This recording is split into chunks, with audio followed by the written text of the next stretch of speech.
መጠኑ ይለያል እንጂ ሁሉም የራሱ ችግር አለበት አንተ ምን አለብህ አይባልም በሚል እንግዲህ እንደምታዩት በሚያሳዝን ፒክቸር አሁን ስቶሪዋ ላይ ለቃለች ማለት ነው። ሰላም ቤተሰብ እንዴት ናችሁ? ደህና ናችሁ? እኔ በጣም ደህና ነኝ እግዚአብሔር ይመስገን።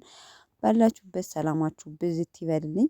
እንግዲህ ብሩኬ በፍፄ ቤት ተጋብዟል። ሀይሚዬ ደግሞ ስቶሪዋ ላይ አንድ ነገር ለቃለች ማለት ነው።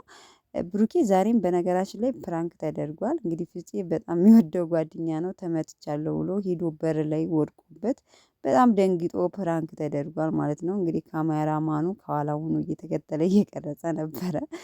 ብራዬ ዛሬም ተበልታለች በድጋሚ ማለት ነው። እና ሀይሚዬ ደግሞ ሁሉም የራሱ ችግር አለበት እንጂ አንተ ምን አለብህ ተብሎ አይባልም። መጠኑ ይለያል እንጂ አንዳንድ ሰው አዎ ማንም በችግር ላይ የሆነ ነገር ሳይደርስበት የሚኖር የለም። ግን አንዳንዴ ሰዎች ያጋጥማል በነገራችን ላይ የሆነ ነገር ሲደርስባችሁ አንቺ ምን አለብሽ አንተ ምን አለብህ ደስተኛ ሆነህ ምን አለብህ እኔ ነኝ እንጂ ችግር የሚደርስብኝ ምናምን የሚሉ ሰዎች አሉና እንደዚህ አይባልም። ሁሉም የራሱ የሆነ ችግር ይኖረዋል። ግን አንተ ምን አለብህ ተብሎ አይባልም ብላ እንግዲህ ስቶሪዋ ላይ ለማስተማር ያክል ነው የለቀቀችው። እንደምታዩት ፒክቸሩ ራሱ የሚያሳዝን ፒክቸር ነው።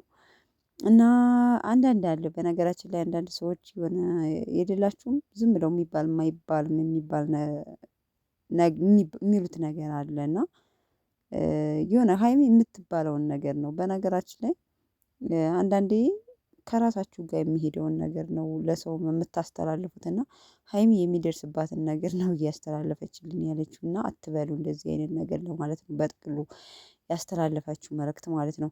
እና እንግዲህ ዛሬ በቤታቸው አልመጡም። ምክንያቱም ብሩኬ በፍፄ ቤት ስለተጋበዘ ሼር አድርጓል አይመጡም ማለት ነው። ያው ቅመሟ ምናልባት ዘግይታ ልትለቅ ትችላለች። ዛሬ በሀይሚ ቤት ነው የሚለቁት። ግን ብሩኬ ሼር አድርጓልና ብዙ ጊዜ ሼር ካደረጉ ወይም በሌላ ሰው ከተጋበዙ በራሳቸው ቻናል አይመጡም በሚል ሀሳብ ነው። እና ለማንኛውም ፍፄ እንግዲህ በዛውም የነ ሀይሚን ቤት አሳይተዋል። በነገራችን ላይ የቅመሟን ሶፋ አይቼዋለሁ ዛሬ ከቤታቸው ሁለት አይነት ሶፋ ነው እናንተ ያስገቡት። ዋው ዋው ነጭ የብሩኬ አንደኛው እሷ ደግሞ በጎን አለና እነ ቤኪ እነ ፍፄ ገብተው ቤቱንም አይተው መርቀውላቸዋል ማለት ነው። በጣም ደስ ይላል። እና ዘፈታ በጣም ያስቅ ነበር ፕራንኩ በነገራችን ላይ ደስ ይለኛል። ይሄ ልጅ ፍፄ ግን በጣም ደስ የሚለኝ ልጅ ነው በነገራችን ላይ እና ያው ብዙም ባይሳካለት ግን ነቅቶበታል ተብሎ ብሩኬ ማለት ነው። እና ይመቻችሁ ቤት